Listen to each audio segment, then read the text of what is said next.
नित्यार्थी रोज म्हणतो की नेहमी मी प्रत्येकाला सांगत आलोय की आरती कधी चुकवायची नाही. कारण महाराजांनी सुद्धा सांगितलं होतं की नित्यार्थी माझी कधीही चुकवायची नाही. ती का चुकवायची नाहीये, त्या आरतीचा अर्थ महाराजांच्या कृपेनं प्राप्त झाला आणि आपण सगळे भाग्यवान आहोत की आज हा अर्थ इथं पहिल्यांदा घोषित करण्यात येत आहे. जे लोक आरती म्हणतात कधीही त्यांनी अर्थ काय असेल या आरतीचा हा विचार कधी केलेला नसेल. परंतु मला वाटतं तुम्ही ज्यावेळेला आले आणि त्यावेळेस तुम्ही विचारलं की आरतीचा अर्थ काय, तर त्यावेळेला म्हटलं की आपण एखाद्या दिवशी महाआरतीच्या दिवशीच त्याचा अर्थ सांगूया.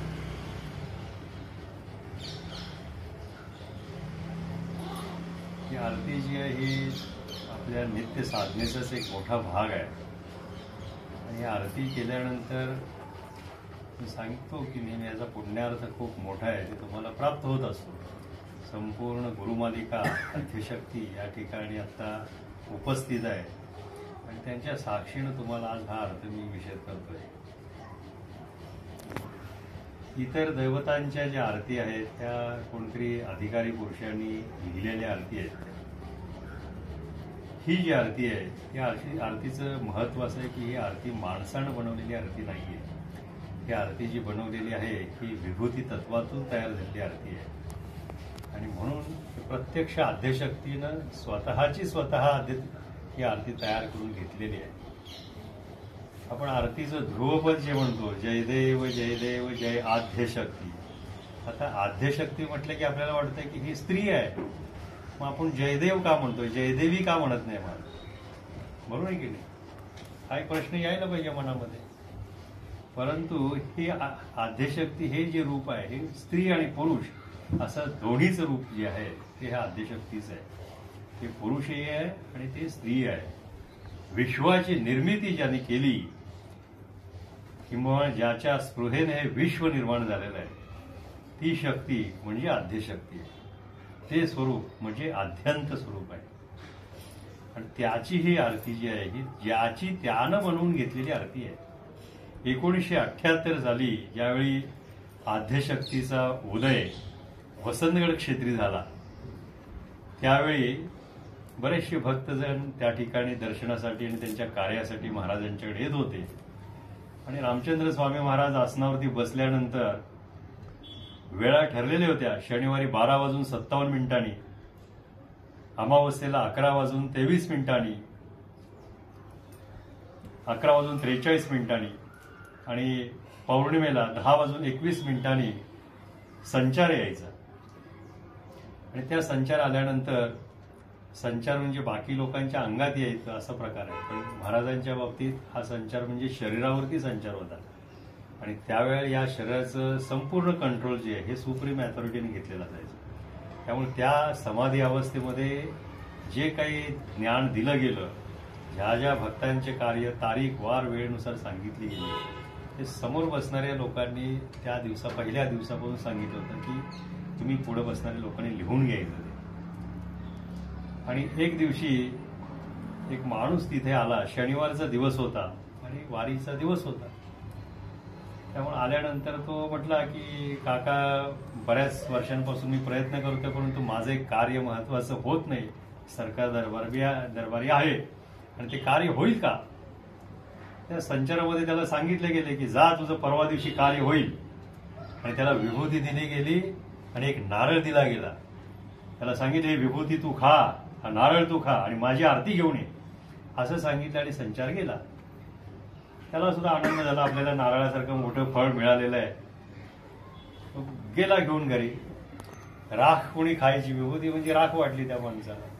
जसे गोरक्षनाथांचा जन्म होण्यासाठी विभूती मत्स्येंद्रनाथांनी दिलेली होती आणि त्यावेळेला त्या विभूतीचा अर्थ न कळाल्यामुळं त्या विभूतीला राख समजून त्याच्या मातेनं जी काय ती विभूती होती ती उघरड्यामध्ये टाकून दिलेली होती. त्याच्यानंतर त्या उकरड्यामधून गोरक्षनाथांचा जन्म झाला. तसं ही जी विभूती आहे ही असामान्य विभूती आहे. तीच ही विभूती आहे जी दिली जाते आपण. आणि ती विभूती दिल्याने त्यालाही वाटलं की ही काय राख खायची. थोडासा शिकलेला होता, 4थी नापास माणूस होता. परंतु त्या काळी 4थी नापास म्हणजे आत्ताचा ग्रॅज्युएट समजणारे लोक आहेत ते. आणि मग कुठं खायची, राख दिली टाकून. नारळ मिळाला, आनंद होता. सगळ्यांनी घरामध्ये आमटीमध्ये घालून खाल्ला आणि आरती त्यांचे सगळ्यांनी ते नारळ खाऊन वगैरे झालं. सोमवारी तो सरकार दरबारी कराडला गेला कचेरीमध्ये. दिवसभर थांबल्यानंतर त्याचं ते सांगितलेलं कार्य पूर्ण झालं. दुसऱ्या दिवशी मंगळवारी संध्याकाळी तो महाराजांच्याकडे आला आणि त्यानं सांगितलं की महाराज, तुम्ही सांगितल्याप्रमाणे माझं कार्य झालेलं आहे. त्यावेळेस मंगळवारी रात्री दुपारती असायची 6:15च्या दरम्यान. त्यावेळी महाराजांना संचार आला आणि त्याला विचारलं, माझी आरती कुठे आहे? तर ते म्हटले, कुठल्या देवाची आरती मला सांगा, मी देवाचा अभ्यास करून बनवतो आरती. परंतु ते म्हटले, असं होणं शक्य नाही, तू विभूती खाल्ली का? त्यावेळेस सांगितलं की नाही खाल्ली विभूती. मग त्याला विभूती खायला लावली आणि दुसऱ्या दिवशी जा म्हणून सांगितलं, माझी आरती घेऊन ये. एका लिंबाच्या झाडाखाली बसलेला होता.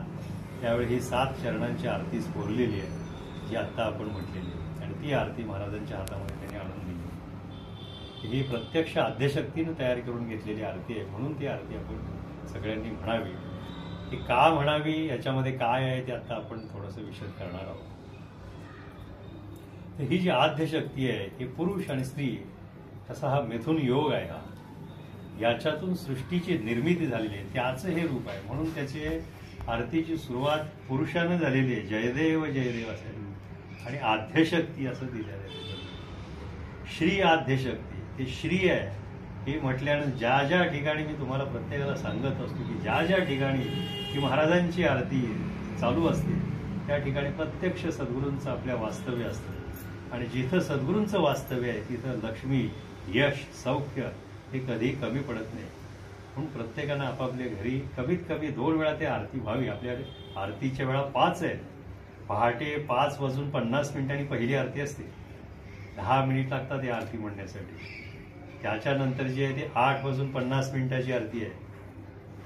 दुपारी 11:50 आरती असते. सायंकाळी 5:50 आरती असते. आणि रात्रीची आरती जी आहे हे 9:10 आरती असते. या वेळा प्रत्यक्ष आद्यशक्तीने दिलेल्या आहेत. आणि आद्यशक्तीने सांगितले की या वेळे व्यतिरिक्त आरती म्हणायची नाही, याच वेळेला आरती म्हणायची. इतर वेळेला आरती ऐकण्यासाठी मी रिकामी नाहीये. आणि म्हणून ह्याच वेळेला आरती म्हटली पाहिजे असं आपला दंडक आहे. तर हे श्री आद्यशक्ती आहे, ती श्री आहे. तिच्या आगमनानं सर्वांना अष्टैश्वर्य प्राप्त होतात, अष्टलक्ष्मी प्राप्त होतात. म्हणून श्री त्याच्या पाठीमागे जोडलेला आहे. सद्भावे आरती, हे भावातून तयार झालेली आरती, भावातून म्हणण्याची आरती आहे. सद्भावे आरती, प्रेमाची आरती. ही प्रेमानं करण्यासाठी आरती आहे. भक्ती आणि प्रेम काही वेगळं नाहीये. भक्ती म्हणजेच प्रेम आहे. हे प्रेमानं ईश्वराप्रती किंवा आपल्या आराध्याप्रती, आपल्या गुरुप्रती जे असणारा भाव आहे त्यालाच प्रेम म्हणतात. तीच भक्ती आहे. ती प्रेमानं करण्याची आरती आहे. तुझ गुरु मूर्ती, ती गुरुतत्व आहे. आद्यशक्ती हे गुरुतत्व आहे, कळलं का? हे निर्गुण निराकार तत्व आहे. म्हणून तुझगुरु मूर्ती जयदेव जयदेव ते गुरुतत्व आहे. म्हणजे आद्यशक्ती म्हणजे कोण आहे आता समजलं असेल तुम्हाला की आद्यशक्ती म्हणजेच गुरु आहे, तत्व आहे. हे तत्व आहे. म्हणून त्याची आरती केली जाते. ही आरती फक्त आणि फक्त हा अर्थ आजच तुम्हाला विशद केला जातोय. यापूर्वी कधीही विशद केला गेलेला नव्हता.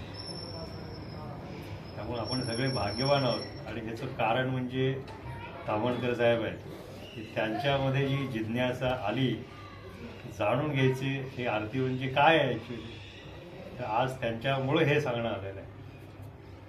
पहिल्या चरणामध्ये असं सांगितलेलं आहे की तुम्ही विश्वंभर मी अल्पमती, कशी वर्णावी तुमची हो कीर्ती, परी कृपा दृष्टी मिळता विभूती, तत्काळ मजला आलीसे स्फूर्ती. तुम्ही विश्वंभर, तुम्ही विश्वाचे पालक आहात, करते आहात तुम्ही. मी कोण आहे तर मी अल्पमती आहे. जीवाला लिमिटेशन्स आहेत. जीवाची शक्ती कुठपर्यंत पोचू शकते? त्या विश्वामध्ये जे ज्ञान आहे आणि विश्वाच्या पलीकडे जे ज्ञान आहे हे अगाध आहे. वेदांना सुद्धा म्हणावं लागलं की नेती नेती न येती न येती, म्हणजे काय की मला काही कळालेलं नाही. हे वेदांना सुद्धा ज्याची स्तुती करता आली नाही ते परमतत्व जे आहे ते अगाध आहे. ते विश्वाचा आधार आहे. विश्व ज्याच्या स्पृहेनं सरवलेलं आहे ती आहे. आपण अल्पमती आहोत असं सांगितलेलं आहे. आपली बुद्धी कमी आहे.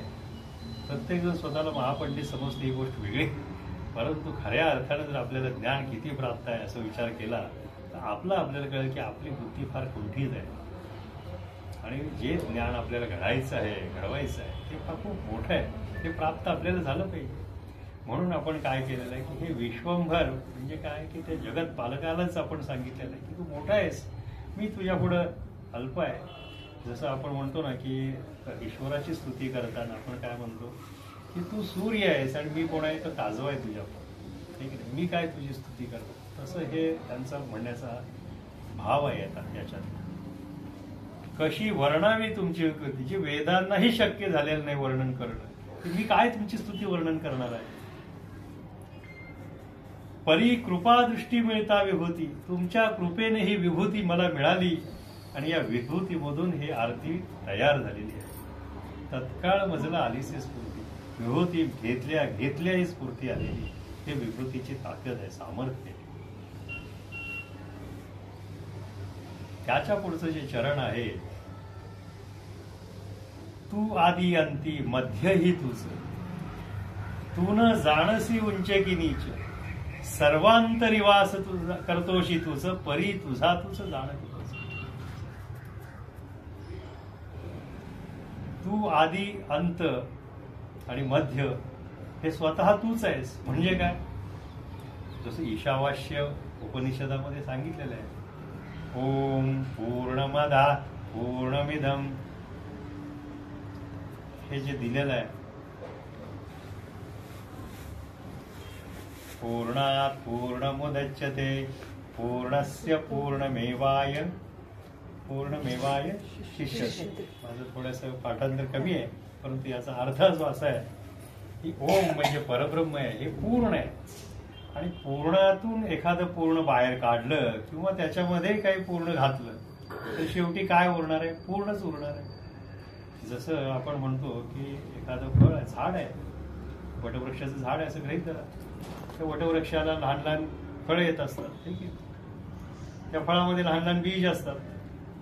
आता एवढा मोठा वटवृक्ष आहे, ते बीज किती एकदम छोटं आहे, परंतु तुम्हाला जर विचारलं की ते बीज आणि ते वटवृक्ष हे याच्या प्रॉपर्टीज सेम आहेत का, तो आहेत. आणि तो वटवृक्ष या बीजामध्ये सामावलेला आहे. म्हणजे एका छोट्या बीजामध्ये एवढा मोठा वटवृक्ष सामावलेला आहे. पूर्ण वटवृक्ष जो आहे तो त्या छोट्या बीजात सामावलेला आहे. म्हणजे पूर्णातून जरी पूर्ण बाहेर काढलं, छोटंसं पूर्ण बाहेर काढलं, ते पूर्णच असतं. किंवा पूर्णात पूर्ण जरी मिसळलं तरी ते पूर्ण. म्हणून काय सांगितलेलं की तू आदी अंती मध्यही तुझ, तू न जाणसी उंच की नीच. तू उंच नीच हा भेदभाव मानत नाही. ते जर ईश्वर मानत नाहीये, आद्यशक्ती मानत नाही, आपण का मानावा. तिथं आपण सगळे चुकतोय की नाही. आम्ही श्रेष्ठ वर्णाचे आहोत, आम्ही कनिष्ठ वर्णाचे आहोत. ईश्वरानं हे जे सर्व विश्व निर्माण केलेलं आहे त्याच्यामध्ये कोणी लहान मोठा असं कोणी नाहीये. मग असं असताना सुद्धा आपण हे जे भेद मानतो हे कशासाठी मानतो. कारण ईश्वर हा सर्व ठिकाणी समान भरलेला आहे. आणि असा जर सर्व समान भरलेला असेल तर प्रत्येकामध्ये तो ईश्वर तत्व आहे. ते तत्व जर सगळ्यामध्ये असेल तर विचार करा, आपण जर एखाद्याला कमी लेखलं तर ते चुकीच आहे. म्हणजे आपण ईश्वराला कमी लेखल्यासारखं आहे. आणि म्हणून ही जी स्तुती केलेली आहे की तू आदी अंती मध्यही तुझ, तू न जाणसी उंच नीच. तू उंच नीच काही जाणत नाहीयेस. आपणही तसा भेद मानू नये असं सांगितलेलं. त्याच्या पुढचं जे चरण आहे, तुची निर्गुण तुची सगुण. तू कोण आहेस तर निर्गुण आहेस, तूच सगुण आहेस. ठीक आहे, तुची निर्गुण तुची सगुण. जग चालक आणि जग ही जाण. जगाचा चालक तूच आहे, जग कसं चालवायचं हे तूच ठरवतोस. तुझ्या स्पृहेने जग चालवतो. सर्वांतरिवास तुझा असून दश अंगुली उल्लास. सर्व ठिकाणी तुझा वास आहे आणि तरी सुद्धा ह्या विश्वाची व्याप्ती करून तुझे काय 10 बोट अंगुली शिल्लक राहिले. आपण पुरुष सूक्त जे म्हणतो त्या पुरुष सूक्ताची सुरुवात कशी आहे, विराट पुरुषाचं जे वर्णन केलेलं आहे त्याच्यामध्ये काय केलेलं आहे, हरिः ओम सहस्रशीर्षः पुरुषः सहस्राक्ष सहस्रपाद स भूमिं विश्वतो वृत्वा अत्यतिष्ठ दशांगुलम्. तो जो विराट पुरुष आहे त्याला सहस्र डोकी आहे, सहस्राक्ष म्हणजे सहस्र डोळे आहेत, त्याला सहस्र पाय आहेत आणि त्यानं या विश्वाची व्याप्ती करून त्याचे 10 बोट शिल्लक राहिलेले. ते संस्कृतमध्ये दिलेलं आहे, हे प्राकृतमध्ये आहे. एवढं मोठं महात्म्य हे याच्यामध्ये सांगितलेलं आहे आरतीमध्ये.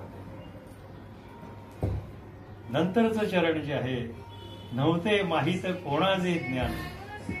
जे ज्ञान कोणालाही माहीत नव्हते माहीत कोणाचे ज्ञान, शंकर पार्वतीशी करिता कथन. मत्स्य गर्भात ऐकता जाणं, मत्स्येंद्रनाथांनी केले कथन. शंकर पार्वतीचा ज्यावेळेस संवाद चाललेला होता त्यावेळेला हे विश्व कसं आहे हा द्वैताभास शिवानं पार्वतीला सांगितलेला होता. आणि शेवटी प्रश्न विचारला की तुला हे सगळं जे मी सांगितलं हे कसं भासतंय. त्यावेळी असं सांगितलं गेलं की पार्वती निद्रेत गेलेली होती. योग निद्रेत ती गेल्यामुळं तिला बोलता आलं नाही. आणि बोललं कोण तर मत्स्याच्या गर्भामध्ये, ते समुद्रामध्ये तिथं पाण्याच्या ह्याच्यामध्ये मासा होता आणि त्या माशाच्या गर्भामध्ये कविनारायणाचा जन्म होणार होता. त्या कविनारायणांनी मत्स्यगर्भात असताना हे सगळं गूढ ज्ञान ऐकलं आणि त्यांची कृपा म्हणून हे ज्ञान पृथ्वीवरती आलेलं आहे. नाहीतर आपण सर्वजण ह्या ज्ञानापासून वंचित राहिलेलो असतो. जे ज्ञान कोणालाही माहीत नव्हतं पृथ्वीवरती, ते ज्ञान पृथ्वीवरती कोणी आणलं असेल तर मत्स्येंद्रनाथांनी आणलेलं आहे. म्हणून सांगितले की नव्हते माहीत कोणाचे ज्ञान. जे ज्ञान कोणालाही माहीत नव्हतं, शंकर पार्वतीशी करता कथन. शंकर पार्वतीला जे कथन करत होता, मत्स्यगर्भात ऐकता मत्स्येंद्रनाथांनी केले ते ज्ञान जे आहे ते मत्स्येंद्रनाथांनी त्यांच्या शिष्यांना म्हणजे गोरक्षनाथांनी सांगितलं. नाथ संप्रदायाचं एक वैशिष्ट्य आहे, जे गुह्य ज्ञान दिलं जातं हे फक्त शिष्यांना दिलं जातं. इतर समाजासाठी हे ज्ञान नाही असं म्हटलं जातं. कारण काय, त्या गुह्य ज्ञानाचा लोक विपरीत वापर सुद्धा करू शकतात. आणि म्हणून पात्रतेशिवाय दान करणं हे योग्य नाही. समर्थांनी पण सांगितले सत्पात्री दान असावं. तो घेणारा सुद्धा माणूस पात्र असला पाहिजे त्या दानासाठी, तर त्याला दिलं जावं. कुणालाही देता उपयोगी नाही. माणूस गोरा गोमटा वाटला म्हणून त्याला दिलं बाबा, पण तो कसा निघणारा खळ कोणाला माहिती आहे का. म्हणून जे ज्ञान दिलं जातं हे परंपरेचं ज्ञान असतं आणि परंपरेतून आलेलं जे ज्ञान आहे हेच खरं शुद्ध ज्ञान आहे. बाकी आपण बघतो वेगवेगळ्या पुस्तकांमध्ये ग्रंथांमध्ये ज्यांना जसं वाटेल तसं त्यांनी ते दिलेलं आहे. परंतु गुह्य ज्ञान जे आहे नाथ संप्रदायाने सांगितलेलं आहे हे गुरु परंपरेनं आलेलं आहे. आणि ही नाथ संप्रदायाची 16वी राजगादी आहे. हे ज्ञान जे आलेलं हे डायरेक्ट ज्ञान आपल्यापर्यंत पोहोचलेलं आहे.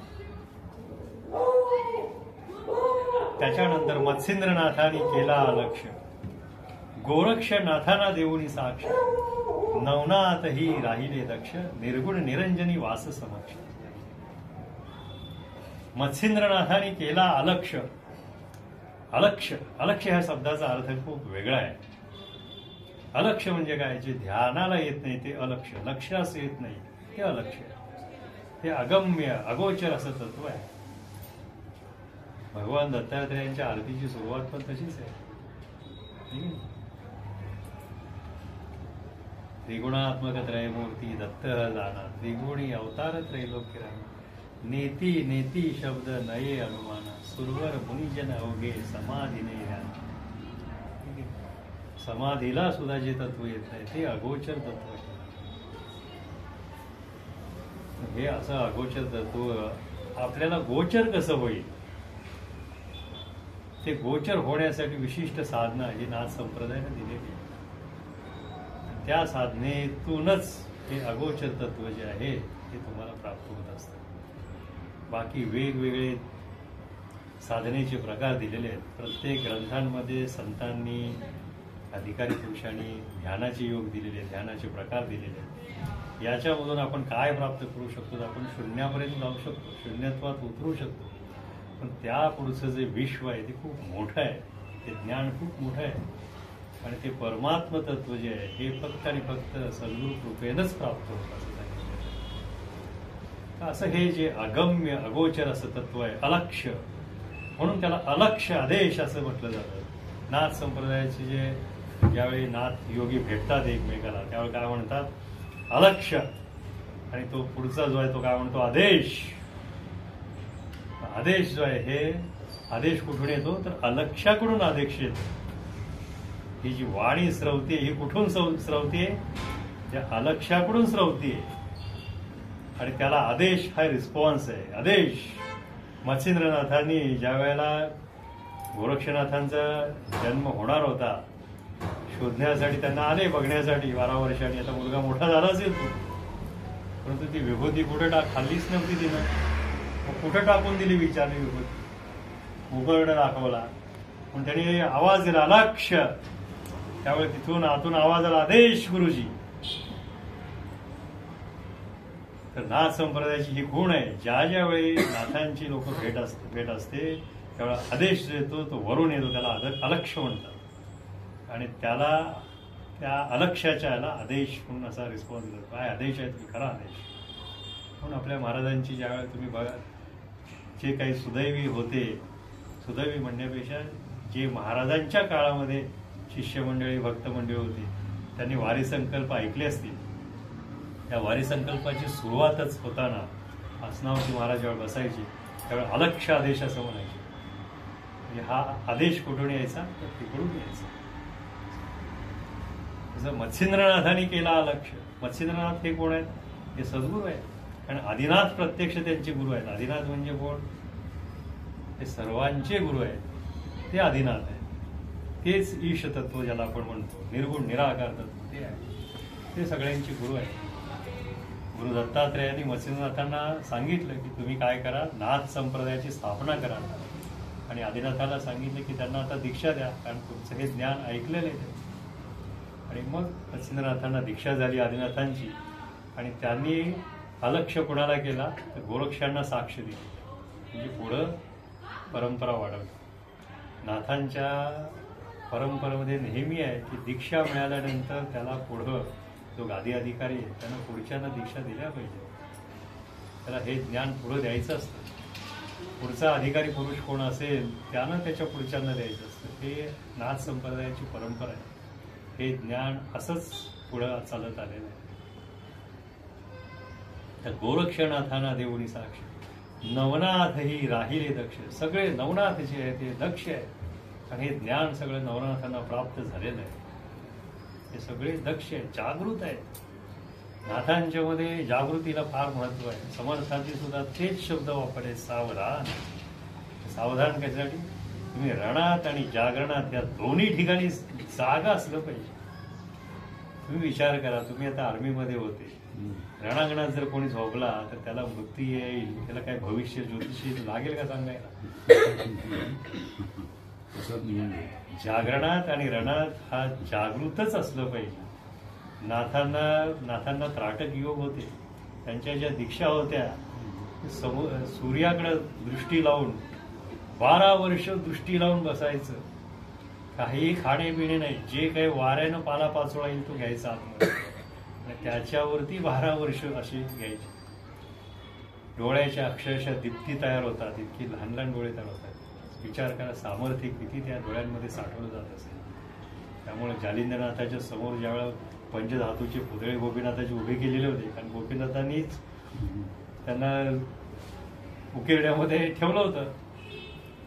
कोणी अशी तशा केली म्हणून त्यावेळेस समोर त्याला उभं करा म्हणून सांगितलं. त्यांचा क्रोध माहिती होत. ते गोपीनाथांचा पुतळा करून ठेवला पंचधातूंचा.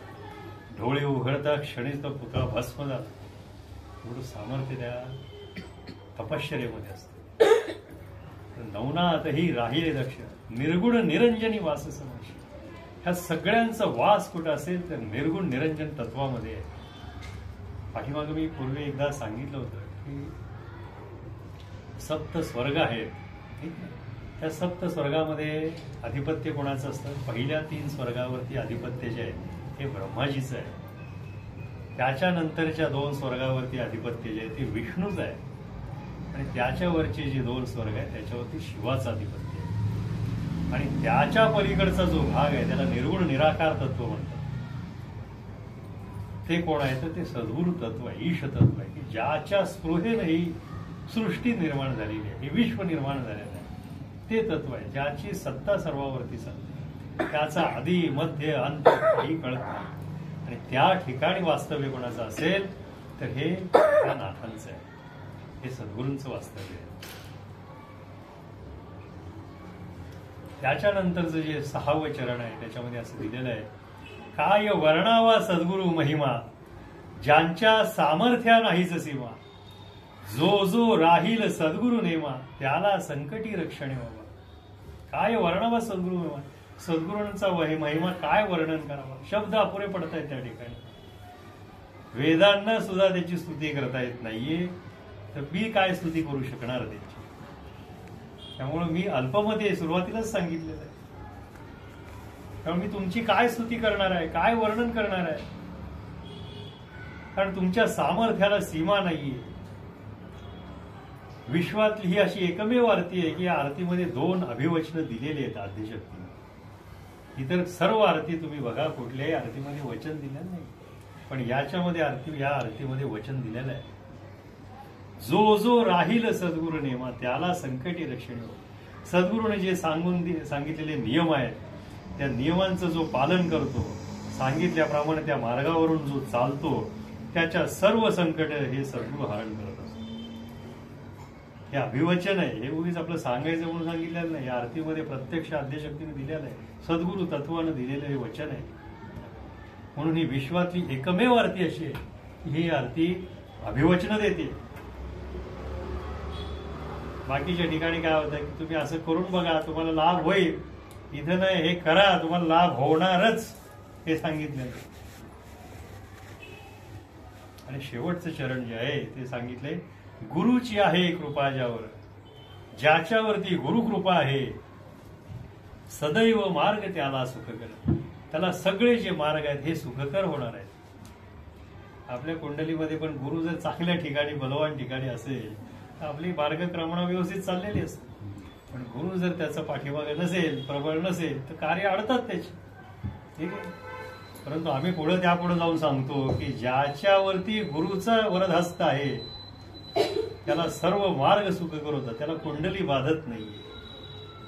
लोक म्हणतात की कोण कोणाचं प्रारब्ध बदलू शकत नाही, परंतु सद्गुरू हे शिष्याचं, भक्ताचं प्रारब्ध बदलू शकतात. कारण सद्गुरूंना माहिती आहे की पुढे पूर्व दिशेला गेला की तिथं काही अंतरावरती खड्डा आहे, त्या खड्ड्यामध्ये पडणार आहे आणि पाय मोडणार आहे. मग काय केलं पाहिजे, त्याला कुठल्या तरी दुसऱ्या दिशेला पाठवलं पाहिजे की त्या दिशेला कुठं त्याला खड्डा येणार नाही, म्हणजे त्याचा पाय मोडण्यास वाचेल. म्हणजेच काय, त्याचं प्रारब्धात लिहिलेलं आहे की पुढे जाऊन खड्डा, पुढच्या महिन्यामध्ये एखाद्याचा ऍक्सिडेंट होणार आहे असं माहित होतं, मार्ग बदलल्यामुळं तो ऍक्सिडेंट टळतो. याचा अर्थ काय की सद्गुरू प्रारब्ध बदलतात. गुरुची आहे कृपा ज्यावर, सदैव मार्ग त्याला सुख. श्रीधर स्वामी जय यतीश्वर. श्रीधर स्वामी जे आहे ते कोण आहेत, यतीश्वर आहे. यतींच्या मध्ये सुद्धा श्रेष्ठ असे ते ईश्वर आहे. श्री म्हणजे लक्ष्मी आणि धर म्हणजे धारण करणारा. हे श्रीधर आहे म्हणजे कोण आहे, हे सद्गुरु तत्व आहे, नारायण आहे प्रत्यक्ष. ते यतीश्वर आहे, त्यांचा जय जयकार असं सांगितलेलं आहे. श्रीधर स्वामी जय यतीश्वर, श्रीधर शाहीर त्यांचा किंकर. तर त्याचा जो दास आहे, त्याचा जो किंकर आहे तो मी आहे असं सांगितलेलं आहे. म्हणजे काय की ज्याने आरती तयार केली, जो आरती म्हणतोय, ठीक आहे, तो कोण आहे, मी त्याचा दास आहे असं सांगतो. कोणाचा, त्या सद्गुरूंचा दास आहे असं मी सांगतो. आणि म्हणून माझ्यावरती कृपा व्हावी असे या आरतीमध्ये सांगितले. अशी ही आरती जी आहे ही विश्वातली एकमेव आरती आहे जी फलद्रूप होणारी, फलदायी अशी आहे. त्याच्यामध्ये अभिवचनं दिलेली आहेत आद्यशक्ती आणि सद्गुरूंची पूर्ण कृपा असणारी ही अशी आरती असल्यामुळं ही आरती घरोघरी घडावी. आणि ज्या ज्या ठिकाणी आरती घडेल त्या त्या ठिकाणी महाराजांचं वास्तव्य राहील, सद्गुरूंचं वास्तव्य राहील आणि सर्वांच्या वरती आनंदाचा, कृपेचा, लक्ष्मीचा वर्षाव होईल. सर्वांना अष्टलक्ष्मी, अष्टैश्वर्य प्राप्त होतील अशी ही आरती. आता याच्यानंतर आपण ज्या प्रार्थना म्हणतो त्याचाही अर्थ यावेळी सांगतो तुम्हाला. कारण काय, जे ज्या गोष्टी आपण करत असतो आपल्याला माहिती असलं पाहिजे. आज द्यायचं ठरलंय तर सगळंच द्यायचं आपल्याला, काही ठेवायचं नाही आपल्याला, भरभरून घ्या. सच्चिदानंदा आनंदगंधा जगत चालका श्री मुळारविंदा तुम्ही पूर्ण ब्रह्म स्वामी श्रीधरा नमस्कार माझा तो. सच्चिदानंद ते काय, सच्चित आनंद, चित्ताला कायम स्वरूपी जे चिरकाल टिकणारा आनंद प्राप्त करून देणार असं जे आहे ते सच्चिदानंद तत्व आहे. ते तत्व जे आहे ते सच्चिदानंद आहे. आनंद कंदा, ज्या जो आनंदाचा गाभा आहे, कंद आहे तो. असं सांगितलं नाही आनंदाची वस्तू आहे असं सांगितलं नाही, तो आनंदाचा कंद आहे. ज्या कितीही तुम्ही त्यातलं घेतलं तरी ते करीत होणार नाही असं आहे. सच्चिदानंद आनंदगंधा जगच्चालका मुळारविंदा, तू जगत चालक आहेस. या विश्वावरती तुझीच सत्ता आहे, तुझ्याच स्पृहेने विश्व चालतंय. तू सगळ्यांचं मूळ आहेस, मुळारविंद तूच आहेस. आणि अशा श्रीधराला माझा नमस्कार असं सांगितलेलं. आदिनाथ पंथे मालिका जी आली, ही आदिनाथापासून चालत आलेली जी मालिका आहे. श्रीधरनाथे कृपा जासकी, श्रीधरनाथ जो आहे श्रीधर स्वामी त्यांनी कृपा कोणावरती केलेली आहे, तर रामचंद्र जोशी महाराजांच्यावरती कृपा केली. त्यांचे शिष्य रामचंद्र जोशी महाराज आहेत. ठीक आहे ना. श्रीधरनाथे कृपा जासे केली असे पुण्य मेरू श्रीराम जोशी. हे पुण्याचे मेरू आहेत. मेरू पर्वताची उपमा दिलेली आहे त्याला. मेरू पर्वताला आपण काय म्हणतो, ह्या विश्वातले सगळ्यात मोठा जो पर्वत आहे त्याला मेरू, जे काय उच्च भव्य दिव्य जे आहे त्याला मेरूची उपमा दिली जाते. ते कोण आहे, ते पुण्यवान आहेत, पुण्याचे महामेरू आहेत ते, असं त्यांनी सांगितलं. ते कोण आहेत, ते रामचंद्र स्वामी महाराज आहेत, रामचंद्र जोशी महाराज आहेत. आणि त्यांना माझा नमस्कार असं सांगितलेला आहे. श्रीराम जोशी असे ज्यांचा शिष्य, श्रीराम जोशी ज्यांचा शिष्य आहे. कोणाचा शिष्य आहे, श्रीधर स्वामींचे शिष्य आहेत. श्रीराम जोशी असे ज्यांचा शिष्य आणि सनातनी त्या मालिकेस. ही सगळी सनातन मालिका आहे, पूर्वम पार चालत आलेली जी सनातन आहे, मूळ तत्वातून आलेली मालिका आहे. आणि सनातनी त्या मालिकेस निर्गुण निरंजनी वास ज्यांचा, ज्यांचा वास कुठं आहे, त्या निर्गुण निराकारामध्ये वास आहे सगळ्यांचा, त्या तत्वामध्ये वास आहे. नमस्कार त्यांना मम पामराचा. मी पामर आहे, माझा नमस्कार त्यांना असं. इतिशम. या पुढच्या प्रार्थना ज्या आहेत त्या तुम्हाला अर्थ कळालेच आहेत त्याची बहुतेक, परंतु इथंपर्यंतचे जे अर्थ समजायला हवे होते, निश्चित अर्थ काय आहे आज श्री तावणकरांच्यामुळे सर्वांच्यापर्यंत आलेला आहे. तुमच्यामुळे पोचला सगळ्यांना, त्याला निमित्त तुम्ही आहात. त्यामुळं हे अतिशय उत्तम गोष्ट झालेली आहे की जे ज्ञान, त्या आरतीचा अर्थ आजपर्यंत कोणालाही सांगितला गेलेला नव्हता. फक्त एवढंच सांगितलं होतं की तुम्ही आरती करत जा, करत जा. तर का करत जा, तर त्याच्यामध्ये निश्चित काय आहे. आता हे जे ऐकतील त्यांनी तरी निश्चित करावं हे, आणि जे काही इच्छित प्राप्त करून घ्यायचं त्यांनी घ्यावं. जय जय